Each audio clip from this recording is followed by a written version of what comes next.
வணக்க நண்பர்களே, நான் நிற்கிற இடம் வந்து கேக்க நகர் கைலமணி ஹால். இது ஒரு திருமண மண்டபம். அங்கே தான் இப்போ வேலை செய்து கொண்டிருக்கிறேன்.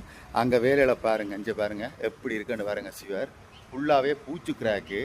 அதான் இப்போ காட்ட போகிறேன். இந்த கிராக் வந்து உங்களுக்கு என்ன பட்டி செய்ய போகிறோன்னு அந்த பட்டியை பாருங்கள். அதுக்கப்புறம் கிராக்கை பாருங்கள். இங்கே பாருங்கள், இதான் பட்டி பிக்சிட்டு பாருங்கள். டாக்டர் பிக்சிட் கிராக் பேஸ்ட்னு சொல்கிறது. இந்த பட்டி நல்ல லைஃப் இருக்கும், தண்ணி கசிவெல்லாம் உங்களுக்கு தாங்கும். அந்த பட்டி தான் இவ்வளோத்துக்கும் பார்க்குறேன். அந்த சிவரை நான் காட்டுறேன்னு பாருங்கள் எப்படி இருக்குன்ட்டு. இங்கே பாருங்கள், கிராக் அப்படி வச்சுருக்கேன்ட்டு பாருங்கள். இப்படி தான் ஒன்றுக்கு நல்லா பேஸ்ட்டாக நல்லா அது கீறணும். நல்லா சுவரை வந்து நல்லா கீறிட்டு ப்ரெஸ் இருக்குது, வேஸ்ட்டு ப்ரெஸ் எடுத்து அதை வந்து தட்டிட்டு ஃபுல்லாகவே நாங்கள் அதை மெயினாக பார்க்கணும். நீட்டாக பார்த்தான்னா எங்களுக்கு இந்த கிராக்கு. அதுக்கப்புறம் டேம் கார்டு பிரேமர் அடித்து 2 கோடு கலர் அடிக்கணும். இது ஒரு சைடு. தண்ணி டேங்கை பாருங்கள் எப்படி இருக்குன்ட்டு.